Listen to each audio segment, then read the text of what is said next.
क्या वैदिक विवाह पूरी तरह कानूनी है? जी हाँ, वैदिक विवाह या आर्य समाज का विवाह या कोई भी मंदिर के अंदर हुआ विवाह हिंदू मैरिज एक्ट के अंतर्गत आता है। और यदि आपने विवाह में सप्तपदी की प्रक्रिया को किया हुआ है तो निश्चित रूप से कानूनी मान्यता के अनुसार वह विवाह हुआ माना जा रहा होता है। तो माला पहना देना या अन्य कोई भी प्रक्रिया है, हाथ पकड़ लेना, उसको केवल हम विवाह नहीं मानते, लेकिन हमारी भारतीय परंपरा में, हमारी वैदिक परंपरा में और विशेष रूप से हिंदू मैरिज एक्ट के अंतर्गत यदि आपने सप्तपदी की क्रिया की है तो आप कानूनी तौर पर या फिर जिसको हम कहें कि सांस्कृतिक तौर पर वैवाहिक माने जाएंगे, तो निश्चित रूप से कानूनी भी है। क्या वैदिक विवाह में कन्यादान होता है? तो इसका उत्तर है नहीं। वैदिक विवाह के अंदर कन्यादान शब्द नहीं आता है। वैदिक विवाह के अंदर जो शब्द आता है वो है कन्या प्रतिग्रहण। कन्या प्रतिग्रहण का मतलब है एक्सचेंज को हम प्रतिग्रहण बोलते हैं, जो किसी वस्तु के या विचार के बदले में जो हम प्रक्रिया बदल रहे होते हैं उसको प्रतिग्रहण कहा जा रहा होता है। तो जब कन्या का हाथ वर के हाथ में दिया जा रहा होता है, वर का हाथ भी कन्या के हाथ में होता है, तो दोनों लोग अपने जीवन के योग, क्षेम, सुख, दुख, बाकी सारी चीजों को एक दूसरे के साथ साझा करने के लिए एक दूसरे का हाथ थाम रहे होते हैं। तो उसको वैदिक संस्कृति में कन्या प्रतिग्रहण कहा गया है। लेकिन जैसे धन दान, विद्यादान, गौदान, ऐसे ही करके कन्यादान शब्द भी प्रचलन में आ गया है। वस्तुतः वैदिक संस्कृति में कन्यादान शब्द नहीं है। विवाह संस्कार में अग्नि को साक्षी क्यों बनाया जा रहा होता है? अग्नि को साक्षी इसके लिए बनाते हैं क्योंकि अग्नि है वो त्याग का, समर्पण का प्रतीक है। जैसे आप देखते होंगे कि यज्ञ में 3 स्टेप होते हैं, उनको मेखला कहते हैं। चौथा जो पहला वाला स्टेप है वो पहले आश्रम का होता है, विद्याश्रम का, ब्रह्मचर्य का। दूसरा गृहस्थ आश्रम का होता है, तीसरा वानप्रस्थ का होता है, चौथा है वो सन्यास का हो जाता है।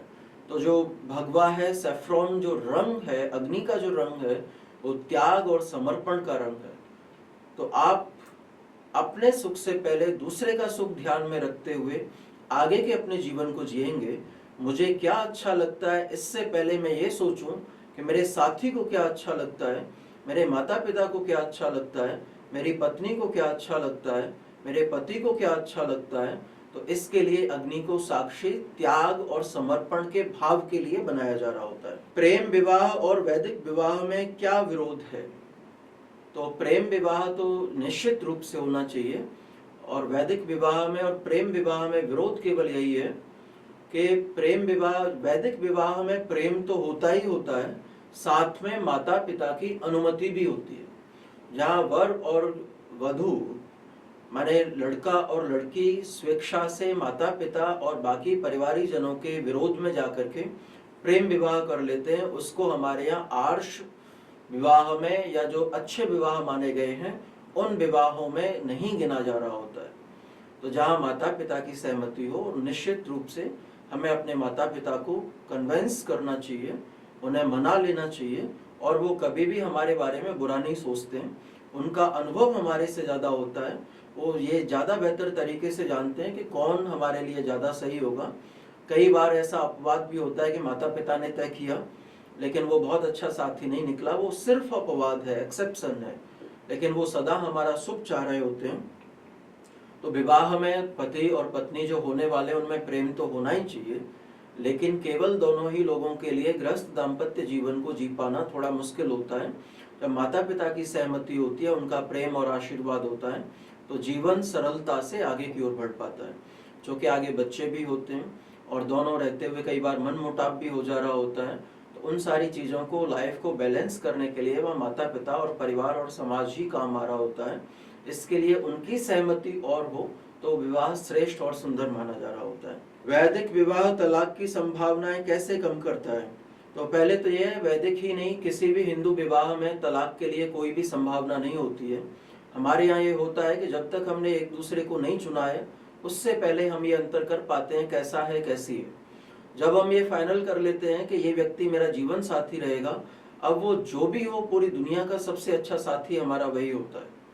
तो इसके लिए हमारे यहाँ विवाह का कोई भी कॉन्सेप्ट नहीं है, वो तलाक का कोई भी कॉन्सेप्ट नहीं है।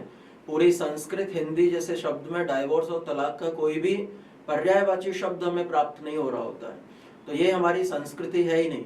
हमारे यहाँ संस्कृति में जब हम वैदिक विवाह करा रहे होते हैं तो वहां पे आता है कि आपके हाथ को मैं सौभाग्य के लिए पकड़ रहा हूं और तुम मेरे साथ वृद्धावस्था पर्यंत तक सुखपूर्वक रहो। तो हमारे यहाँ तो पूरे जीवन भर, जब तक आपका बुढ़ापा समाप्त नहीं हो जाता है, माने जीवन के अंतिम श्वास तक एक दूसरे के हम हाथ को पकड़े हुए रहेंगे और अपने सौभाग्य को इसमें समझेंगे। तो कोई भी प्रक्रिया हमारे यहाँ संभावना ही नहीं, उस चीज को पूरा नेस्तनाबूद खत्म कर दिया जा रहा होता है कि अब जो भी है, पूरी दुनिया की सबसे सुंदरतम अगर कोई महिला है तो वो आपकी पत्नी है, और पूरी दुनिया में अगर कोई सबसे सक्षम पुरुष है तो वो आपका पति है। तो किसी को भी देख करके मन के अंदर कभी भी ऐसा तुलनात्मक भाव नहीं आना चाहिए कि उसका पति बहुत अच्छा है, सुंदर है, ज्यादा कमाऊ है, या उसकी पत्नी ज्यादा सुंदर है, ज्यादा समझदार है। ये हमारे वैदिक विवाह का कॉन्सेप्ट नहीं है। वैदिक विवाह का कॉन्सेप्ट सिर्फ यही है कि जो आपका साथी है आपने चुना है। हाँ, चुनते समय आप आंखें खुली रखें, पूरा ध्यान से देखें कि जिस व्यक्ति को मैं अपने जीवन के लिए साथी के रूप में चुन रहा हूँ, अपना जीवन साथी या वैवाहिक साथी, वो मेरे हिसाब से सही है या नहीं है। जब आप चुन लेते हैं फिर उसके बाद में वो सोचने का विकल्प ही वैदिक विवाह में नहीं है। एक प्रश्न है कि विवाह में होने वाली 5 सबसे बड़ी गलतियां क्या हैं। तो ऐसा कोई संख्या तो नोट नहीं की है, लेकिन विवाह को हम संस्कार समझें, समारोह नहीं, और किसी को भी प्रसन्न करने के लिए ऐसा भाव न हो। दूसरी, जो आजकल हम लोग जो देख रहे होते हैं कि पंडित जी अपना मंत्र पढ़ रहे हैं, बाजू में बहुत ही जोर की ध्वनि में म्यूजिक चल रहा होता है, संगीत बज रहा है, और कुछ लोग तो आजकल म्यूजिकल फेरे स्टार्ट कर दिए। तो वेद मंत्र, उनका महत्व अपने स्थान पे है। कोई भी संगीत या कोई भी प्रकार की विशेष ध्वनि है जो मुझे ऐसा लगता है कि ये नहीं होना चाहिए, ये एक बड़ा कारण है।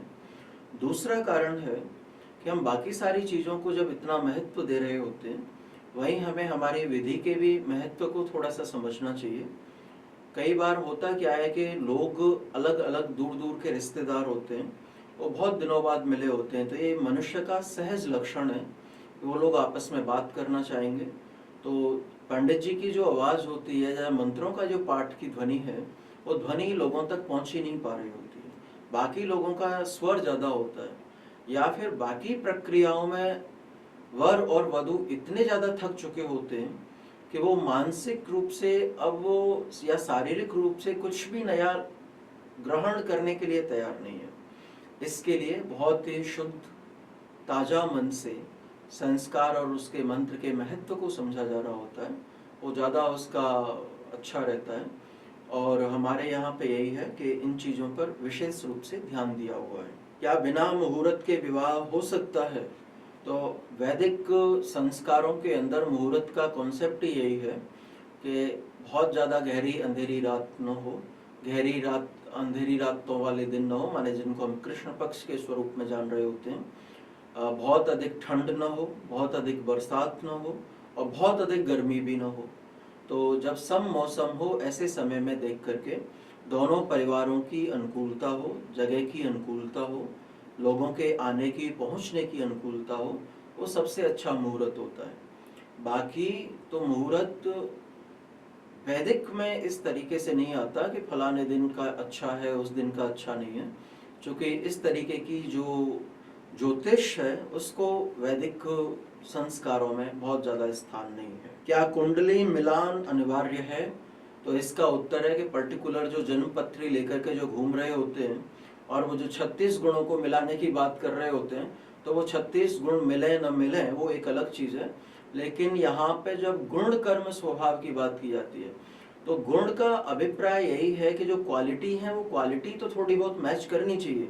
लेकिन जो पंडित जी लोग आकर के मिलान करके दे रहे होते हैं कि बिल्ली वाला गुण मिल रहा है कि नहीं, कुत्ते वाला मिल रहा है कि नहीं, या जो भी गुण मिला रहे हैं कि मोर वाला गुण मिल रहा है कि नहीं, उन गुणों के कंपैरिजन में हमारी पसंद नापसंद दोनों बच्चों की जीवन जीने का तरीका, जीवन को देखने का दृष्टिकोण जो है, वो गुण, फिर उसके बाद में उनके जो कर्म हैं, वो कर्म करने के जो तरीके हैं, फिर उसके बाद में दोनों का स्वभाव एक बहुत ही एग्रेसिव हो और एक बहुत ही शांत हो।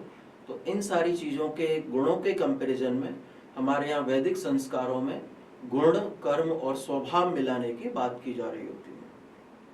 तो आज के लिए इतना ही। आप लोगों का बहुत बहुत धन्यवाद। अगर आपके भी कोई ऐसे संबंधित प्रश्न हो तो निश्चित रूप से आप हमें कमेंट में लिख के भेजिए। उन्हें हम ध्यान में देते हुए जरूर आपसे चर्चा करेंगे। ओम शांति।